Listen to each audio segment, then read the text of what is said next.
afternoon, everyone. I'm Eva. Welcome to the third session of the online sitting volleyball teaching workshop. This is the last session of the workshop. The Department of Sports Science and Physical Education, the Chinese University of Hong Kong is honored to hold the Hong Kong Physical Education Teachers Conference 2021, commissioned by the Education Bureau. The online sitting volleyball teaching workshop is one of the workshops on teaching physical activity 1 of the Hong Kong Physical Education Teachers Conference 2021 in collaboration with the Jockey Club, Sports Without Limits Youth Empowerment Program. Before we start, I would like to draw your attention to the following disclaimer. The views expressed by our guest speakers in the workshop were their own and should not be taken as the views of the conference and program. The workshop will be photographed and recorded in main room only for advertisement and promotion purpose. There will be no recording in breakout rooms. The rundown of today's workshop is shown on the screen. For facilitate discussion and interaction among us, we encourage our participants to turn on the camera. Now, may I pass the floor to our guest speakers, Dr. Kwok Ng and Mr. John Bestebroer, please. Thank you. Thank you, Eva. So welcome back, everyone. And John, would you like to welcome people as well? Well, welcome back, everyone. Good to see that there are a lot of people again enthusiastic enough to hear more about sitting volleyball. Always positive. So welcome. Yeah. Wonderful. Okay, so you have the link in the chat box. You also can do the QR scan, and you can also copy the link or go to PowerPoint and put the link there. So we'll just wait a few minutes for people to get this link. If you are attending future events and we have this up, don't forget you get the opportunity to do this in advance to save us some time. We have a very jam-packed schedule, as you have seen in the schedule, so we will try to do this as quick as possible. Okay, so this is the third week we have to install. I'm going to get started. If you have not got the QR code, you can always type in the link VFURCANE into ppts.ms, so PowerPoint at Microsoft. Okay, my PowerPoint Microsoft. Okay, so I'm going to get started now. We'll move forwards with this very quickly. And this is the schedule, the rundown. As you can see, we will go back into breakout rooms a couple of times. But first, before we do this, we will look at the answers to the questions. So question number 1, where in relation to the court is the best position for a teacher to be during the execution of a drill? Okay, and the correct answer to that is walking around a court. John, do you have any comments about this? Well, the most important thing is if you walk around, then everybody will have the high focus. If you stay on one spot, especially the players far from you will not be motivated in the way they should be. And the other thing, what is also important to share, is that if I'm walking around, I always have an extra ball under my arm, because if a ball in an exercise go away, then I throw my ball to the players and they keep on going. That's one. And two, if I give a compliment to one of the players, I always do that from far. So if I see that somebody, even I'm walking around, is doing something good, I give a positive scream or signal to the players, because everybody hear it. And if I want to have improvement of a player, I go to the player. That's also one of the reasons why walking is positive. Okay, thank you. Very good reasons for walking around the court when executing a drill. So the next question was a bit more of a sequential mechanical question. What is the correct way to teach an arm serve? And the answer is all of the above. So it was throw the ball, move the hitting arm back, hit the ball and follow through, number one. Number two, sit upright, keep the ball in, have the ball in one hand, other hand above the head and hit the ball. Sit upright, number three, throw the ball slightly in front of your hitting arm and then hit the ball and follow through with this arm swing. So all of these are correct way orders, the sequence of order to teach the overarm serve. The next one, what is an appropriate order for teaching the attack shot from a set ball? Okay, and the answer to this was read the ball flight, move under the ball, reaching out for the ball and swing for the ball. Do you have any comments on this sequence, John? Well, the reading of the ball is, of course, very important, because if you want to attack, you must be on the right spot for the actions you want to make. So that's the basic. So don't go to a position and wait for the ball, because the ball can think. So you think and you go to the ball. And the other movements are important, just step by step to learn, and especially with young players.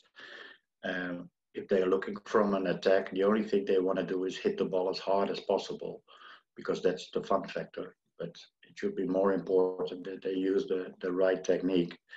And after that, step by step, it is a matter of hitting harder. Okay, so definitely the wrong one is move to a position and wait for the ball to arrive. Okay, that may not happen. The ball may not arrive. You don't wait for it. Very good. Next one. What muscle areas need more warming up for sitting volleyball than standing volleyball? And the answer to this was the lower arms. Okay, so yes, you need to work the shoulders. Yes, you need to work the backs, but you also do that in standing volleyball, whereas the lower arms, you use them a lot more because you're going to move with them. And each of these fingers have all of their own muscles and they all need warming up much more than you would with standing volleyball. Okay, which skill would be the most appropriate to teach first when planning a unit on sitting volleyball? So we discussed this last week, and hopefully you had all the right answer, that it was movement. Do you want to add anything extra from last week, John? Or? Oh no, I think we spoke that the movement is important, no matter which action you want to do, but be on the right spot. And especially when the teachers will find out that the way of movement is very hard already. So have a good focus on that, and then step by step learning more skills. But being there is the priority. Right, very good. Okay, so a few remarks that I've noticed from the assignment. So I've broken them down into myths and truths because we had some questions about small-sided games and competitions. And some teachers wrote some parts that I think some of them were very good answers and some of them were not so good answers. So on the left-hand side, we're looking at myths. So myth number one, volleyball is only suitable for secondary school pupils. This is not true. It can be used for primary school pupils. You just need to think about adapting the volleyball in a different way with different equipment and with smaller size games and mini games as well. So you can still learn the same skills, even as young as 5 to 6 year olds. Okay, so it is a complete myth that you should wait until secondary school. Volleyball is basketball. That, yes, please do. Please do. Yeah. What I want to say is that in the Netherlands, there are some childcares already who do a lot with volleyballs and sitting volleyball. And I saw it myself. They were 3, 4 years old. And of course, the fun factor for them is much more important than the learning part. But if you start already on a very young age, then it will be much easier to learn things faster. Yeah, Absolutely. So at the younger age, it's part of the physical literacy. You know, in physical literacy, you have the fundamentals, and then you've got the long-term player athlete development program. Then you've got to you've got to start from fundamentals and physical literacy, which also can be involved with volleyball as well. And with volleyball, there's a lot more development that you can get than you from basic fundamental movements. So volleyball is basketball. So I was a little bit surprised by this, but I just wanted to make sure that we know that volleyball is not basketball. Paikal and Lamkal, they're two different sports. Okay, I've just tried my Cantonese there. Okay, the next myth is that sit-in volleyball is a small-sided game, as it's 6x6, and it's a small-sided game because it uses a smaller space. So this is a myth because it is a smaller size sport game, but it's not a small-sided game. Small-sided game means that you have a fewer number of athletes, so it's not 6x6. So when you create your lesson, you do not just have 6 on one side and 6 on the other. You create it so they have more contact with the ball, and you have fewer people on each side. Okay. And then another myth that had appeared that it's only good to play the games with official rules when the team is ready. So no, the team does not have to be ready. We've seen children play the game. They don't need to know all the skills. They may only know how to volley the ball. They may only know how to catch the ball. They don't need to know how to block or how to serve from the back of the line. Okay, you can still play a game irrespective of what level the athletes are. And also, the official rules are not 100% necessary when you're teaching with kids. If you want to have a competition with other schools, then you may look for official rules. But the word official is also something to consider because there's a disability aspect, whether there's a classification aspect or not. And as we've seen in other countries, like in the Netherlands, that we don't have the official rules are different depending on the context. Do you have anything else to add to these myths, John? No, I agree with that, and just do it is the basic. And looking from the other side, if I look at my national team players, some still don't know the official rules. They think they know, but it's not correct what they think. So, and they play on the national level. So the fact that they have the skills and keep playing sitting volleyball, that is the basic. Yeah. Okay. So some of the good things that I noticed, it was really good to see some other people writing in the lessons. It is possible to use more than 3 touches before sending it over the net. So that's really good because it depends on the level of the students, depends on the equipment that you have, depending how many people you have on the court, that you may choose to have more than 3 touches before the ball goes over, whether the balloon goes over, whether it's a big ball or small ball, or the number of balls that you have on the court at any one time. So it's good to see that people were thinking that you can also use more than 3 touches depending on the task at hand with regards to the small-sided games or the competitions. It's also good that Yes, you can. Sure. Yeah, what I want to say is that especially when I do training sessions on primary schools, one of my rules is that in a team, everybody must touch the ball before it goes to the other side. So it's not falling on the floor, but all the players must touch. So that means that some players maybe touch it 2 or 3 times and one is only touching it once, but at least everybody has ball contact before it is allowed to go to the other side. And what you see is that suddenly children especially are playing together instead of they are playing tennis. And that's the reason why I do that. Yeah, and this actually, and some people are asking about the examples for kids with intellectual disabilities, for example. This is a very good way of getting kids involved, improving their competencies, improving their skills, as well as the social part of the sport, whereby they have to work together in that team. The challenge becomes to get everybody on their side of their team to touch the ball before they send it over. So rather than trying to find space in the opponent's court to try to score a point. It becomes an effort, a team effort to allow everybody to touch the ball and then trying to send the ball over. And it works very well particularly with kids with special, with educational needs, particularly with intellectual disabilities. Very, very good example as well. Thank you for that, John. The next one is multiple courts can be set up in the same time in one hall. That's great to see people are thinking about this.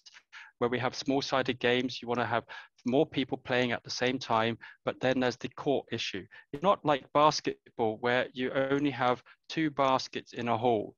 You can use a string, a rope, a net across the hall and have multiple courts at the same time. You're not constricted to one piece of equipment like a goal for football or a basket in basketball.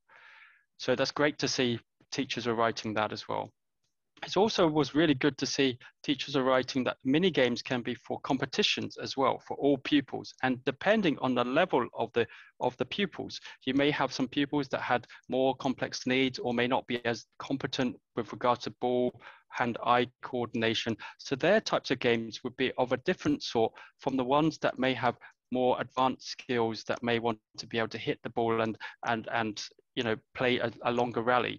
So you might differentiate those games for that, but they'll still be in the same PE lesson. They're not sitting out on the side on a bench watching other pupils play the activities. And likewise, they're not being too bored because the level is not high enough for them, or likewise, they don't feel it's too challenging because it's the people that they're working with it's not on the same level as them.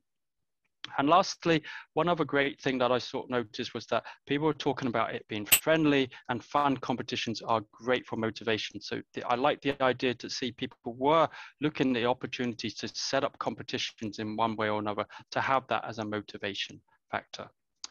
Any comments on these, John, at all? Oh, I think it's good to see that teachers are searching for opportunities and possibilities. So that's always good. And I agree with them. So that's good to see. Okay, so I'm going to launch a poll now, just to see how many breakout rooms we're going to set up. If you can just answer this question, are you able to put on your camera so you can discuss in the breakout rooms like we did last week, but now this week it may be different.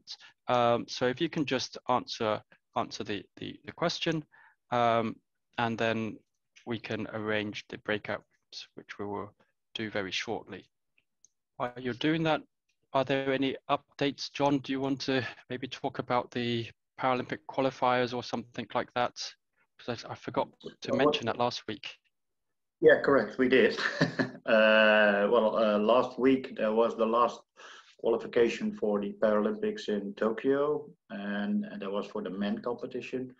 So there are 8 women team and 8 men team who will be taking part at the tournament in the Paralympics. The last tournament was last week for men in Germany, and Germany won that tournament. So Germany is going to it.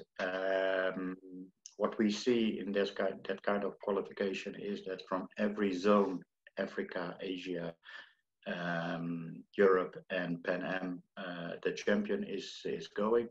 That means worldwide is let's say covered in a positive way, and the world champion and the number 2 is covered, is going, and the host is automatically, so in this case Japan, qualified. And the last tournament is a qualification tournament, and everybody can join. And that was last weekend for the men, and Germany was the one. So looking forward to a strong tournament in Peel. Thank you, John.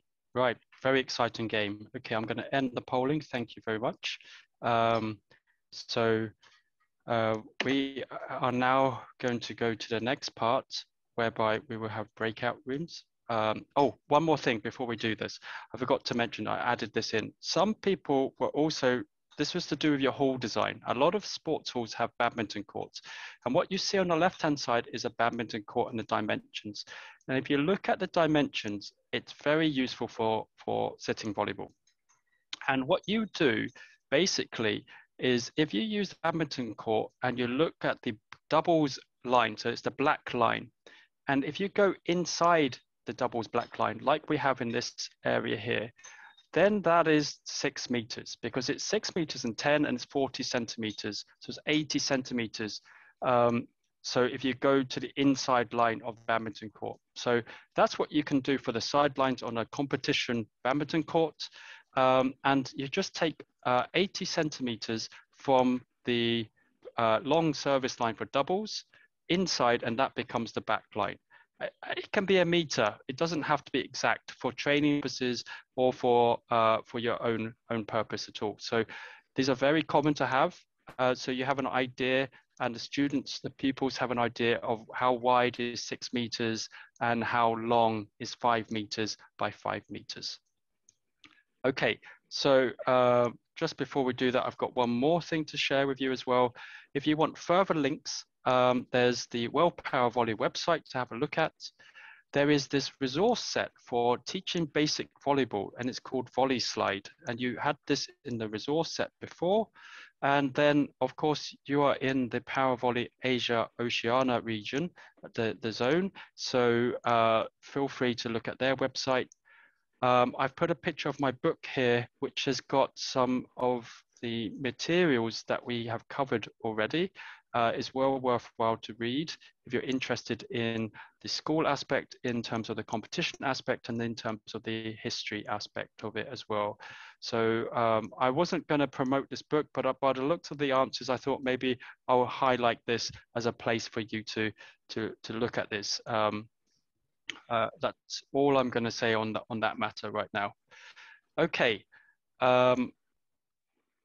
so we're going to answer a few more questions before the breakout rooms. There was the video examples. I would say if you have a look at the Volley Slide website, that will give you some examples from there.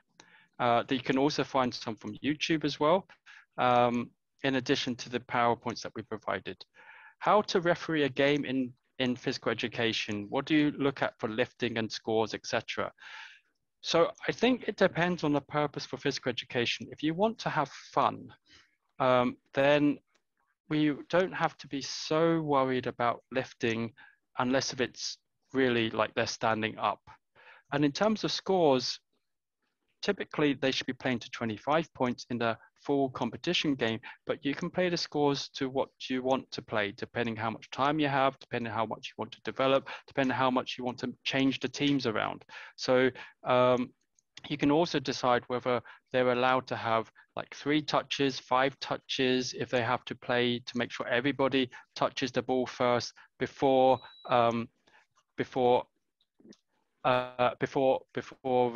giving them a point. So you can add up the points as they keep the ball going over the nets. Every time they send the ball over, you might give them 1 point, provided they have passed the ball to everybody on their team.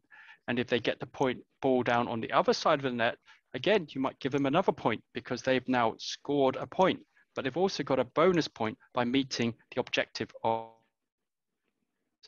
John, do you have any suggestions on that and the fun factor mini games before I talk about the tests? Yeah, well, one of the things I also use is if we have 2 teams, especially with young children, that the ball must be 3 times over the net before we really start counting a point. That means first they have to work together 3 times or 5 times on your own team, bringing the ball to the other side, but not as hard to make really a point, but to get the ball, let's say, in the air and keep flying and keep in action. And after 3 times, then me as a trainer or a teacher, I'm telling them, okay, you can now make a point. And that is a big change, because then suddenly you see the motivation is different. So that can also something what can be useful for young children to be motivated. Okay. Yeah, wonderful. I mean, that's the thing, is to keeping them fun, keeping them motivated and finding ways to do that. And your job as the PE teacher is not only to develop their competencies, but also to develop their motivation. This is a core principle of physical literacy. They have to be motivated to do this. So I have another thing for Kwok. if I Yeah. can interrupt Please you. do. The other Yeah. thing I do, but that depends a little bit of the age and the quality of the students and the trainers as well. But mostly I also use an extra ball. So if they are in action with one ball and that ball is away, then I directly throw in the second ball already. So they don't have time to be negative about something what went wrong, because the second ball is already there. So they keep going and they have to be focused and motivated on that ball again. So quickly a new ball in can help. Or if you really have some good quality players, then putting two balls together, and you will see they start screaming of happiness, children, because one ball is away, but the other is already coming. So, but it depends a little bit about the quality, but it is just searching for what is best for your students. Yeah, that's absolutely right. And the thing about making mistakes, you know, the feeling of having no competency because you cannot volley the ball or you cannot dig the ball. Okay, the longer the person has to wait for the next ball to arrive, the more they have the feeling that they don't have that competency. This is what John was saying of having that other ball to throw the extra ball in. So as soon as you make the mistake, you have to forget it because the next ball is coming. It also keeps up with your concentration and your attention. So you stay focused in that training session, in that lesson. And also, if you can train that with the other pupils in the class, okay, to do it quite rapidly, then afterwards, it helps them to stay active, helps them to stay on top of things and not be inactive for the lesson time. So in terms of the activity levels, there is this Brusnik-Ostereg test, is the BOT test, okay? And so basically the BOT test is a test for different types of coordination and motor levels. So we've got things like the bilateral coordination, upper limb coordination, running speed, agility, balance speed, strength, response speed, and visual motor control. So it depends on what you're trying to do in the PE lesson. If you want to find out how well they are developing and you want to do the fitness tests, this is one potential test that you can do for kids with either disabilities or even just to find out overall where they are. There are national standards from this. There are norms to benchmark against, just in the same way of saying that if you are 12 years old, you're expected to jump 5 meters, okay, like in a long jump or something, or 4 meters. I don't remember the exact distance, but you can do the same thing with these fitness tests as well. And there's other fitness tests. What I provided in the resources was that if you did this test, you can do it from sitting volleyball. So then if you were to do it every year, you can see the improvement from the pupils as they continue to play and train with the volleyball. So there's a link there, there's a PDF of where you can see this example of how it can be used and what you use it for when you're doing your PE class as a form of assessment. Okay, and with that being said, I'm going to ask you to complete another poll very quickly. And this question is how often do you carry out health-related fitness tests? Okay, do you never do it? Once a year, once a term, once a month, or once a week? Okay, and this is with your, on average for your pupils. Let's just take on average. And there's no right or wrong answer. It really depends on your schools. It really depends on your curriculum, depends on the age of the pupils, depends on your equipment. You know, there's no right or wrong answers, but I thought it would be good just to see whether you are doing this and how often you're doing this, and therefore if you would think about using the bot, for example. You don't have to use the bot, you can use another functional test as well. Okay, so we've just got, I'm going to give 10 more seconds for this poll, and I'm going to share the results in a little bit. We're just waiting for a few other people. If they can, I'm going to stop the poll now and going to share the results here. So majority of you, half of you, do your fitness tests once a term, which is great, fantastic. What is I think that's fantastic in a way of having it as a form of assessment. Just in the same way you might do a mathematics test or a language test, you might test it once a term. You can also do the same thing for fitness tests. 1 in 5, like just over 20%, said they never do it. Okay, so that's something to really think about. Of if you don't do tests for mathematics, then of course you don't do tests for fitness. But if you do tests for mathematics and you do tests for languages and science and anything else, then why not try to do it for fitness tests? But again, as I say, it might be to do with equipment, it might be to do with school curriculum, it might be to do with lots of different factors. But hardly anybody does it more than once a term. Okay, very good. I found that very interesting. And we shall move to the breakout rooms now. So we will have 15 minutes or maybe even 10 minutes now, just stick to time. Okay, so we're going to do this for 10 minutes. So 10分鐘, share with other teachers what your thoughts are on how to use small-sided games in your lessons. And also discuss, what does the term fun factor mean to you? Okay. So it's in the chat box, so you should all have it in your chat, and we will be taken away to your breakout rooms. Thank you. Okay, so we are all back in the main room.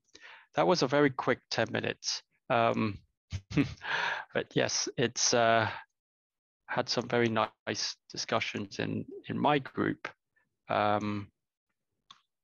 But yes, how are we doing for this? Some discussion. Okay, so let's have a summary. Does anybody want to unmute themselves and to share, like what we've done in previous weeks, just to share what you have discussed in your group? I unfortunately only went to one group. Someone has raised their hand. Please go ahead. Wong Wing Hong. 喂，唔好意思啊，廣東話啦，真係爭少少啦。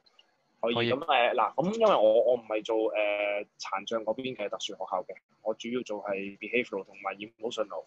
咁但係因為嗰個人數比例咧都真係少，咁我冇辦法嘅情況底下，都要將個遊戲去縮細。咁我頭先同我組嘅都俾咗2個例子。咁我自己本身個主項都係踢波嘅。咁我學校因為太少人啦，我只係開到 futsal， 即係5人足球。咁但係因為有啲同學仔係唔願喐嘅，咁我再將個龍門搬到去喺球場中心嘅一個排球場，變咗 2-on-2 嘅一個 game 去玩啦。咁有幾點可以 list 翻俾大家同工去參考嘅。第一就係場縮細咗，細路仔佢以為係嗰個運動量係少，但係其實唔係嘅。玩開籃球、足球會清楚㗎啦。佢一縮細咗個場區，你要製造空間，就要不斷咁走動，到最後啲細路仔係會個運動量係提升嘅。呢個我諗都係體育老師其中一個想要嘅效果。第二個就係我將因為好難開到12個去打排球啦。咁變咗將佢拆細咗3打3，去喺個羽毛球場打一個軟排球。規矩係接近一個排球嘅規矩。咁喺佢玩嘅過程先，咁會總合再去慢慢先教翻啲 skills 嘅時候咧，佢會嗰啲 round up 就係叫做 play and stay。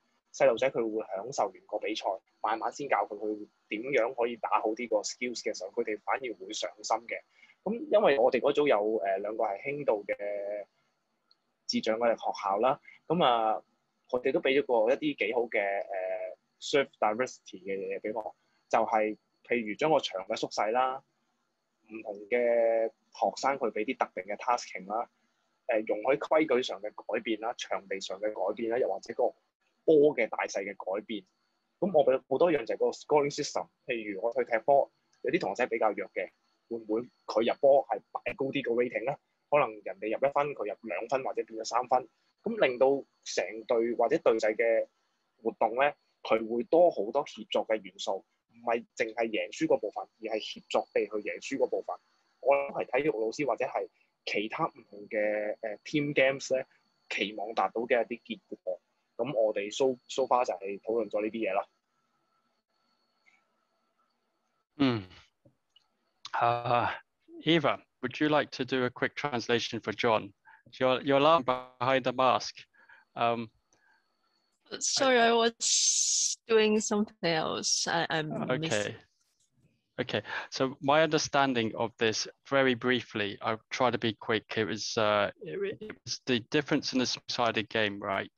Of how you kind of encourage the kids to think about the game and the difference in the game. Was that correct? Was that the thing? It's go ahead.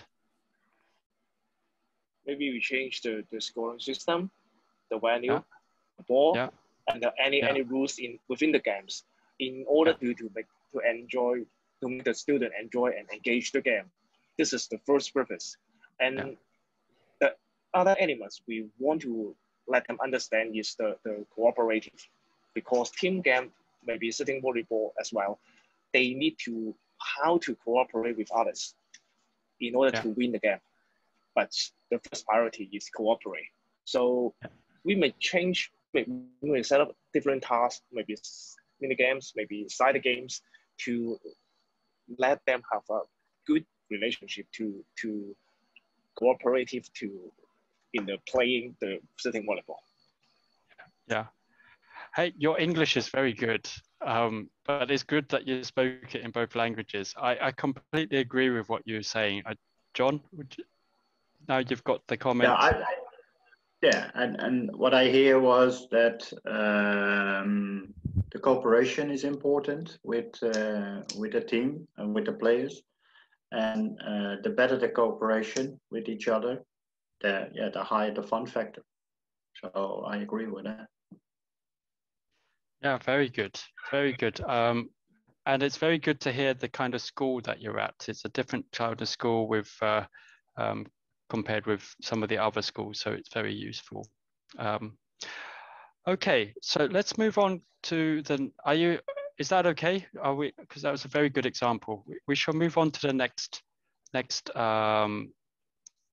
poll, and here is a slightly different question. We're going to throw this.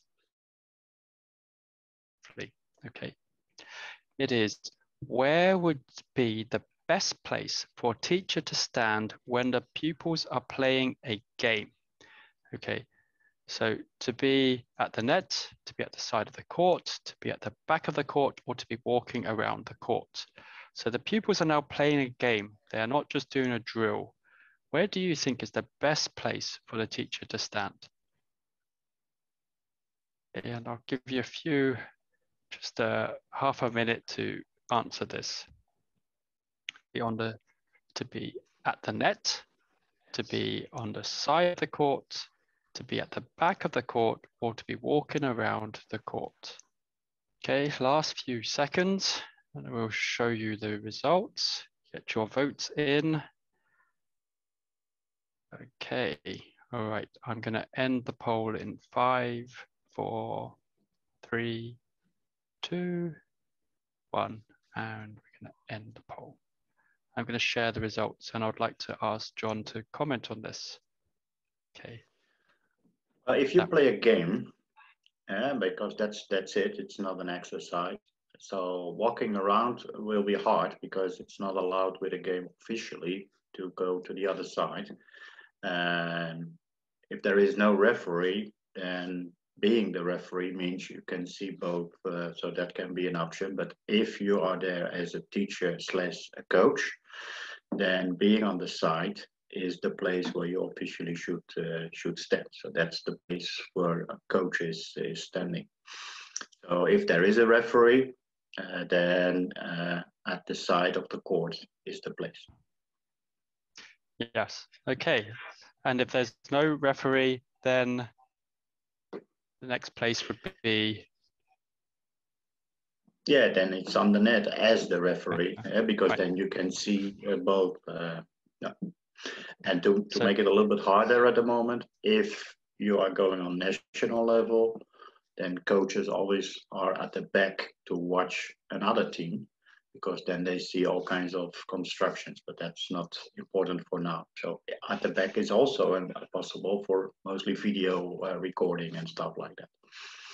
but that's not on this level for now. Yeah, so we've got almost half the people responding to that they'll be walking around the court. Now, I think this is maybe a result of what we talked about earlier with regards to them having some exercise. But if you're having a game, there's quite a big disadvantage of walking around the court. One thing that you do want to set up if you do have a game and people are serving is to have the balls in positions where they can serve from. So it becomes easy for them to start back again. And that may be where you have to be walking a little bit around the court. But if you're fetching the balls, you're not always watching the players, you're not watching your pupils, and you're not watching what is happening there. So that you have to try to find a system, and I suppose you find a system that you prefer. But very interesting results, I think, of this. Okay, so any more comments before we go to the next breakout room? Okay, right then. So the next slide is, we'll have another 15 minutes, again, maybe 10 minutes, actually, just to keep to the schedule, because I think we're gonna run out of time if we get just 10 minutes, please. Okay, so this time you are going to discuss the competition format for how you could create an inter-school competition. So if you are at one school, you ask the other school how to play together. What would you agree upon your competition format? So now, you know, unmute your microphones, turn on your cameras and talk to the other person, and maybe even arrange a date for when you have your competition. You don't need to have good players. You just need to have two schools at least to want to play against each other, and they could be more as well. Okay? So have fun in your breakout rooms. Okay.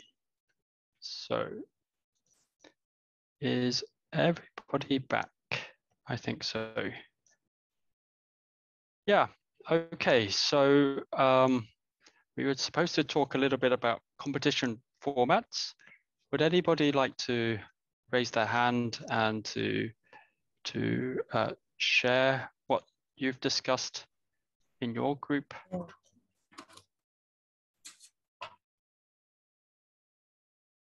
Here, someone has unmuted themselves.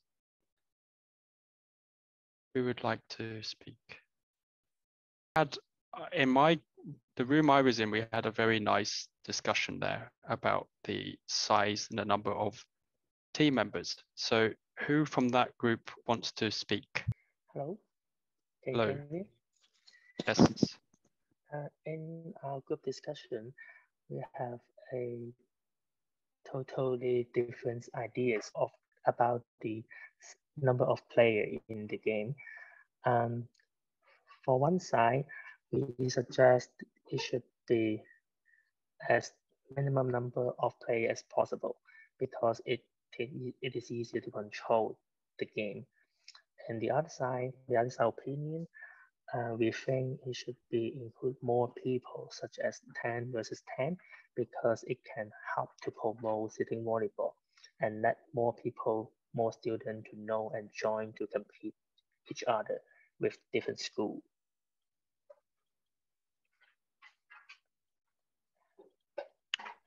Yes, very good. The second thing is about the inclusion criteria of the player.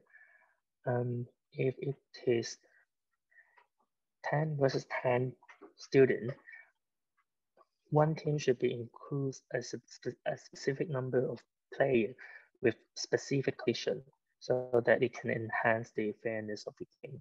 And was there any other comments? Maybe I can say something, Kwok. I was in a group in a break room where they were telling me also something about making team with the same classifications, so that players are having the same level and the same classifications to play to each other. And I think that's interesting as well. But the basic for an international or an competition against other schools is that you have, of course, a team. Because if you don't have a team, you cannot participate in a competition. So that's the basic of it. And especially in the beginning, because as far as I know, there is no sitting volleyball competition between schools in Hong Kong at the moment. Even if there is a competition with just 4 or 5 schools, then it's important for those teachers who don't have a team still visit this kind of events, because talking with each other and having experience by watching matches from other teams is also very important. So if you play a competition, everybody always want to win, which I understand.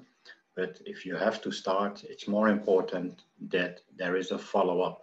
So you have to start, and then hopefully the next month or next year, there is again a competition, so that people can learn from each other and know what is coming. That should be the basic of it. Okay, very good. Thank you, John. Nice to hear that was discussed in your group as well. We also had another talk about points as well. So does anybody want to unmute themselves to talk about the point systems, not just with the classifications, but also points of how you score a point?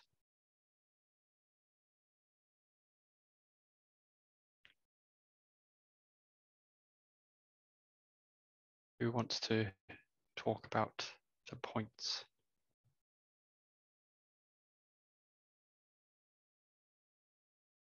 Don't hear someone, I will try to talk a little bit about it, but I'd much rather allow you to talk. Okay. So I think one of the things was, how do you get points in a competition? If you're trying to start a competition, you may want to also encourage more points. One of the fun things about volleyball is that it's easy to score a point. It's not like football, where it's very difficult to score a goal. It's very easy to just put the ball in the opposition space and you get 1 point. Okay, so you can make it even more fun, because getting 1 point, you get some fun, but you can get even much more fun if you allow them to have even more points. And there's one of the examples that John provided earlier in the primary schools was that each time the players need to touch the ball before they send the ball over. So why not give them a point every time they touch the ball? And that way they accumulate their own points, and you have to have someone to add up the points as well. Or maybe you use a clicker to click, like you have in the martial arts clickers. Every time they make contact, there's a click. And that way you can see the numbers across the 2 teams for touching the balls. So that can be one way of scoring points. The other way is the official way. The official way to score a point is to put the ball in the opponent's court, or for the opponents to make a mistake. And so those are the 2 basic principles of scoring points in volleyball. And then that's where you have those kind of competitions. And if you are looking to have proper competitions, then this is certainly the way that John has said, that you should also visit those competitions, even if you don't have a team. One other way that you can think about having multi-sport competitions and multi-school competitions is to put an element of volleyball in that type of competition, like on sports day. If like in England, we used to have this very old traditional egg and spoon race. You put an egg on a spoon and you run, and the one who wins is the one who gives their team a point. You can do the same thing for sitting volleyball. You can have the number of times that the people can touch the ball together before the ball falls down. If it's a balloon or something, so maybe in 1 minute they have to try to keep the ball, but they cannot touch the ball more than once themselves. There's those options as well. So it doesn't have to be a full game, but it can be a skills game, and it can also be a game between different teams as well. So think about that way of being flexible, of encouraging people to play and experience volleyball sitting down. And if I can say something extra about that, Kwok, if you look to the quality of improvement, for example, you can make double points, as in if you serve the ball directly, so it's an ace, you can, instead of 1 point, you get 2 points. So in that case, you try to improve the service skill of players and also put the motivation up. Simple things to find out how can we motivate players to make more points. Absolutely, yeah. So hopefully you find these are useful tips. Okay, we should move forwards. We have a quick assessment form for you all to complete. There is a QR code and there is the form for you to do. I will keep this open for a little while and then we shall talk about the quick the Q&A, questions and answers about the assessment as well. So I'll leave this link open very quickly. I will just quickly grab a glass of water. I will be back, and by the time I come back for this, then I will move to the next slide. Please put your questions in if you have. While you're doing this, just a basic thing, we're getting to the end of this. The idea now is that you do your video assessment, you prepare your lesson, you make the video, and you submit your video. And you submit the video in a form that you will get in the next slide. And we can talk a little bit about that as well. Okay, so someone has asked about, please explain more about question 1.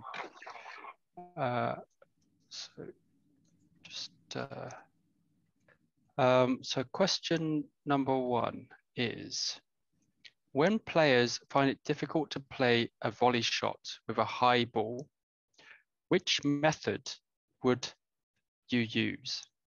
Okay, and the options are: use a lighter ball, encourage playing the ball over the net, play the ball first to themselves and then play high, or all of the above. Just 1 second, where's my ball? Okay, so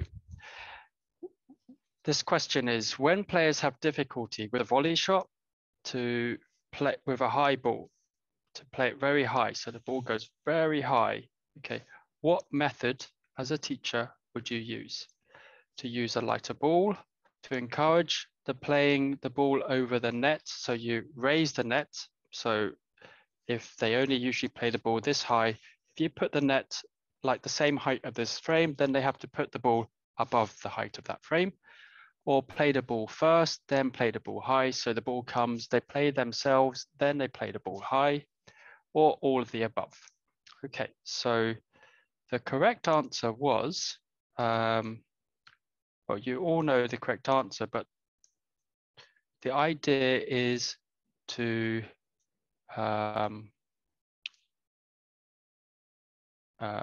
there's a link, I don't know what the link meant, but there is the idea behind that is to use a lighter ball was the answer. You may do the other things, but the correct answer was use a lighter ball. Any comments on that, John?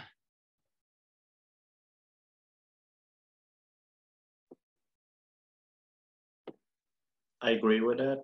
And as you said, the other options, so tipping for yourself and then playing, but it's still, the challenge is to play high. So a lighter ball is the best option.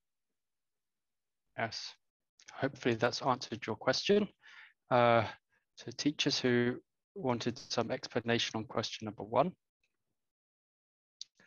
Okay, and in terms of the, I'm gonna just move this forward. In terms of the video assessment, so what we're asking you to do is to prepare the lesson. So you have to do the theory that you have to write down the lesson. Now you've done the lesson plans in the last 2 weeks already. So maybe you choose one of them that you're going to do. You then make the video, and some people asking, we asked this last time, but we'll answer it again. Do you need to have students in the video? For us, it is the best to have the students, but you do not need to. And there are lots of opportunities to do so. So John, the question was, do they have to have students in the video? No, can be also family, friends, neighbors. For us, it's more important that we get some feeling of the teacher, how they are making an exercise for sitting volleyball. So if the player is 5, 10, or 55 years old, that is not my priority. Yeah, okay. And also, you can also use your teachers as well. And the question, should you submit the lesson plan with the video? So in this form, there is the lesson plan information that you submit. And then there is some information instructions. You can either send the video through WhatsApp directly to the people at the Chinese University of Hong Kong, or you can upload it, embed it into the Google form. We have a file upload section there that you can add it there, or you can put it onto a cloud server, whether you upload it to your YouTube or your OneDrive space or SharePoint or whatever you want to do, and then provide access to people at CUHK to do that. So we've got many different ways to do it. Whichever works best for you, the easiest, the most convenient way for you to do it. Just make sure you do the lesson plan, you submit that on the form, and you've recorded the video, and you've been able to share it to us in some way or another. So we can then watch the video and give you some feedback. Excuse me, may I ask some questions? Yep. I'm sorry, I'm being Cantonese. 你哋每一次上堂咧都會有個電郵俾學員噶嘛，係咪？咁我就將我嗰個 video 同埋一個好簡單嘅instructions， 咁就擺咗喺 Google Drive。咁我 share 咗條 link 喺我覆咗翻去俾我個電郵，即係俾教材我個電郵嗰度。咁我想問，咁樣係咪已經 fulfill 到佢嗰個 video assessment 嘅要求㗎啦？So you have to demonstrate that you have, if the question is that enough what you've done? If you have to have reasonable teaching demonstration. Okay, that's one thing. And then also you have to have the lesson plan, the basic plan there. So if you submit that through the form, and then we'll give you feedback.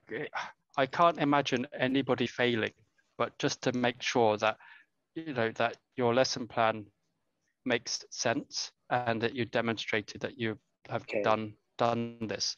That's the I don't want to fail anybody. I'd really like that people have the opportunity to try this out, and then if they've done this and they've done it in a way of demonstrating good practice, I'm sure that they can get the pass. I would like to ask another questions, and because our students may not have disabled practice, so we enjoy this lesson because I can learn how to amend the games for all students. Maybe this is a strategies or serve different diversity students. Anyway, I learned how to separate the courts to make the games funny. This my reflections from this lessons. Thank you very much. Okay, you're welcome. Thank you for the feedback. That's really much appreciated to hear this. And yeah, you're absolutely right. It's good to know how to work in a diverse group. And even if you're in a school where you have no children with disabilities, there was a question asking, can you use sitting volleyball to teach volleyball? And the answer is yes. You would see some people who teach volleyball and they do some of the skills doing it sitting down. and that becomes a game. And then the players have the choice: do they play sitting or do they play standing? Particularly with the attack shot, that's a very good one to start with sitting volleyball, because there's less movement, the complication of the coordination, the timing to jump up in the air and then to land, and the ball flight, watching and your movement. A lot of things can be deconstructed down mechanically, biomechanically, to if you're already sitting on the ground and you have the ball in your direction for you to then get the action for the attack. John, do you have some extra comments on that, of teaching volleyball through sitting volleyball? You're on mute at the moment. Try again. Even now? Even now? Yeah, okay. Yes. Well, what we see is that those who play volleyball, if they start sitting volleyball, suddenly it goes faster. So if you start with sitting volleyball and you go back to volleyball, it is easier, slower. That's something what volleyball players find out. But the way of learning at sitting, the same with serve, for example, if you are sitting, then the focus is on the ball and the hand coordination on the right time, and not the movement or the throwing of the ball is very important with a serve. And if you're sitting on the floor, it is harder to throw on the right spot. So that kind of things is good to do with sitting volleyball. And the experience is that a lot of volleyball players, if they start with sitting volleyball, they find out that they thought they did very well in volleyball, but suddenly they have to learn a lot. But that's a good learning process as well. Absolutely. It's also good for existing volleyball players to do that. Right, with regards to time, I shall hand it back over to Eva. First of all, I'd like to thank John for supporting us on this course. It's been really nice to do this. It's been really a nice pleasure to teach you all as well, to be on this course for all the students, and really big thank you to the team at the Hong Kong CUHK Jockey Club Sports Without Limits project.